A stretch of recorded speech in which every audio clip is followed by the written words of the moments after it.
We are days away from Avengers Endgame, the culmination of 11 years of hard work and storytelling which has created this vast, incredible cinematic universe that people wouldn't even believe was possible. With the approach of Endgame coming, I thought as everyone else looks back on the MCU, I would do something similar but instead do it a little bit differently. Endgame is technically the fourth film in the Avengers series. Marvel Studios have currently completed 4 trilogies of films, and in this video I want to conclusively decide which is the best trilogy. So in this video I will be looking at the series of films, deciding which is the best trilogy within the Marvel Cinematic Universe, giving each trilogy a rating, and by the end we will all know which is the best trilogy in Marvel. So don't worry, my opinion is final and you won't have to do this conversation anymore because now you will know which is the best trilogy thanks to me. So let's look at each trilogy starting at the beginning, and get ready, you're going to hear the word trilogy a lot.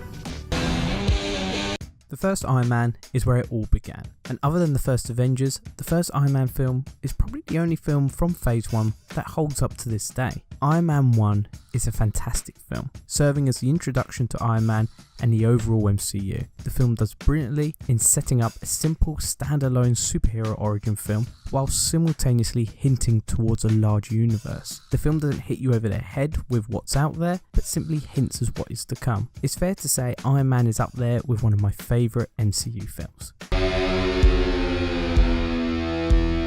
Iron Man 2 is definitely the weakest film in the series. The plot is sloppy and mostly serves simply as a setup for the Avengers. The film is held together though by excellent performances from Robert Downey Jr. as always and Sam Rockwell as Justin Hammer, who definitely needs to return to the MCU. There was also a welcome addition of Don Cheadle as War Machine into the wider MCU. The film has a very weak villain and the plot is very forgettable, but it is still an enjoyable film.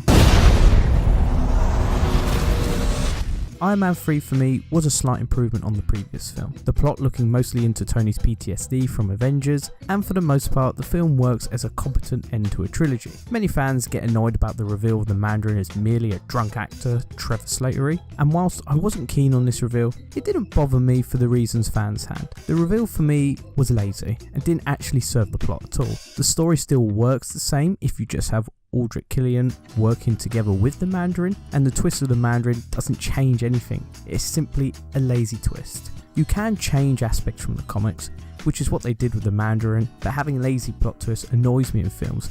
It's simply a slap in the face to the audience, only serve to trick them instead of enhance the story. Saying that, for the most part I do enjoy Iron Man 3. It has become somewhat the whipping boy of the MCU, but I think it serves as a worthy Iron Man film despite some problems. I will say this, the story of Tony Stark over these 3 films is definitely the most coherent trilogy within all the Marvel trilogies made. You can watch these 3 films on their own and get a sense of Tony Stark without seeing the other films. The Iron Man trilogy for me gets a 3.7 out of 5. What do these ratings mean? Absolutely nothing, as I'll forget them when I'm done. Let's move on. Captain America, the First Avenger, where we learn how Captain America became such a beefcake. This World War II based film does work perfectly in setting up the basis of Captain America's character, and is a very solid introduction for the character. However, it is a very corny film with poor set design, which in my opinion hasn't aged particularly well, and is probably the worst film in the Captain America trilogy. However, the film is led fantastically by the very talented Chris Evans, and he definitely grows into this role.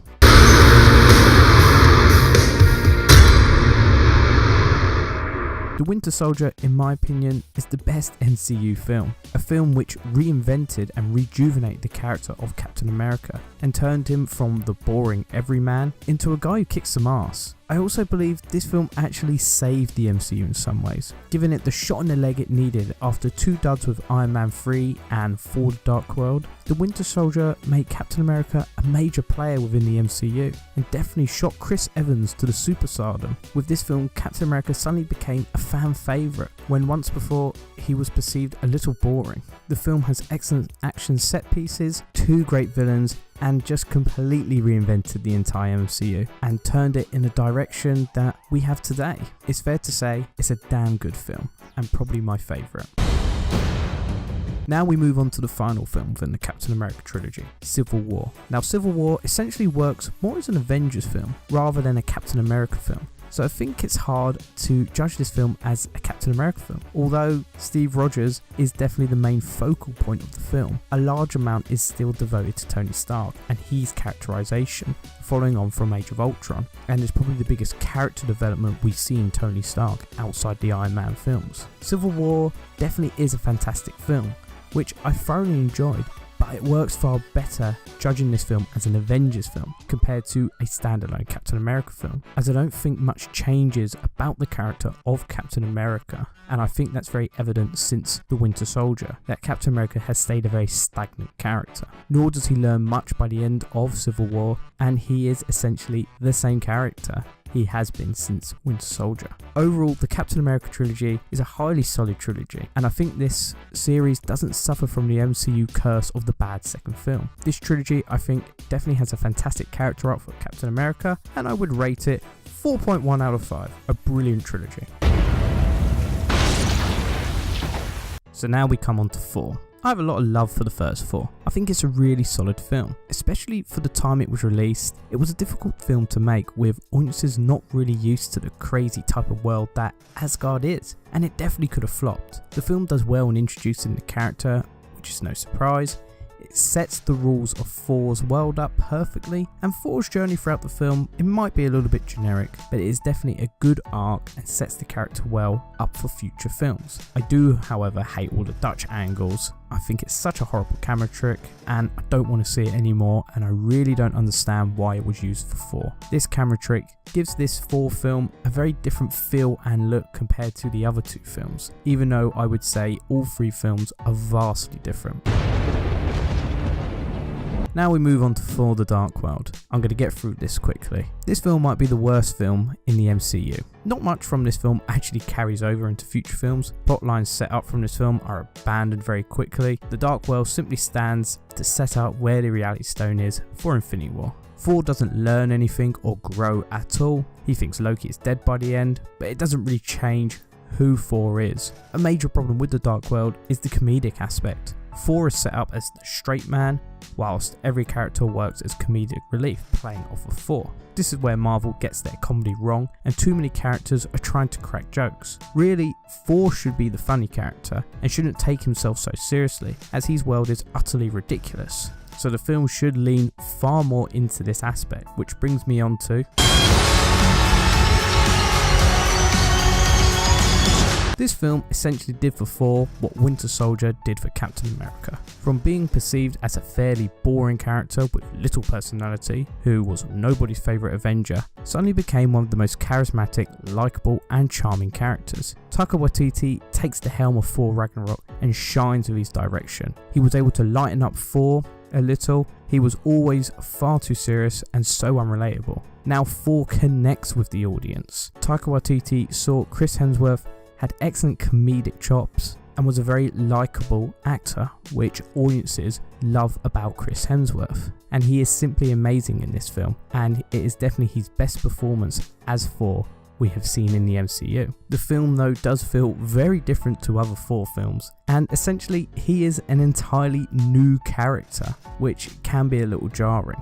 Overall, the Thor trilogy is fairly okay. The character goes through a massive amount of changes as Marvel was trying to understand how to characterize him correctly, and finally got it right with the last Thor film, which carries over massively into Infinity War. The Thor trilogy though is probably the weakest MCU film series, with a very average first film, a poor second, and an excellent third film. I'm going to give the Thor trilogy 2.9 out of 5.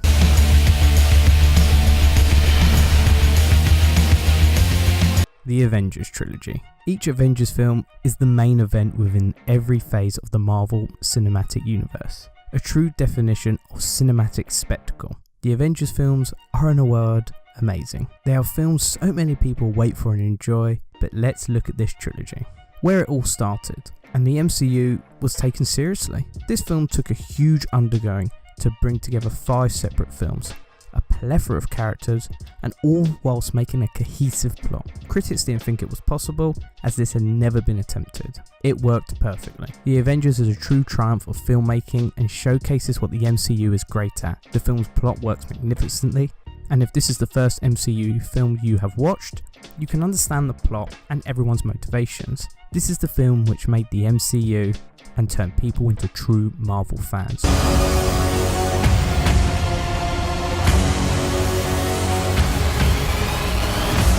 In my opinion, disappointment. I don't think Marvel quite knew what to do with Avengers in between Avengers Assemble and Infinity War. Civil War was right around the corner, so Marvel realised the team had to simply go on a mission, and the conflict between the Avengers is hinted at but never fully fleshed out, as by the end everyone shakes hands and are all happy with each other. Despite Tony creating a murderous artificial intelligent robot that probably killed thousands of people. But this is all forgotten and any tension is gone.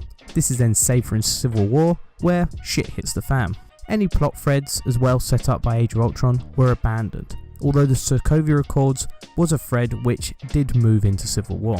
The good definitely outweighs the bad in this film, but it was still disappointing and felt like a film killing time until Infinity War, and was just simply there to set up for further films within the MCU franchise.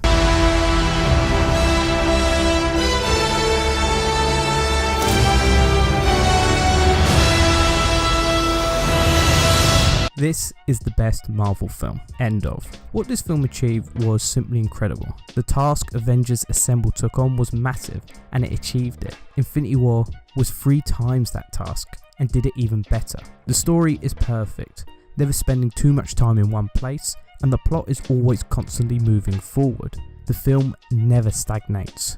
This is made all the more impressive when considering Infinity War had to set up its main villain and has probably made Thanos as iconic as Darth Vader. So many different aspects were at play with this film, and Infinity War juggles these perfectly. A film which has become truly iconic and was only released a year ago, and in my opinion is a masterpiece of big budget filmmaking. The Avengers Trilogy is magnificent. I love it. I've enjoyed every film, and whilst Age of Ultron is the clear weakest in this trilogy, the first 2 films are so iconic and have changed the way we look at big franchise filmmaking that you just have to love this trilogy. These films will always go down as lessons for studios in how to actually make their own cinematic franchises, and we will be talking about these films for years to come. For me, this trilogy gets a 4.5 out of 5.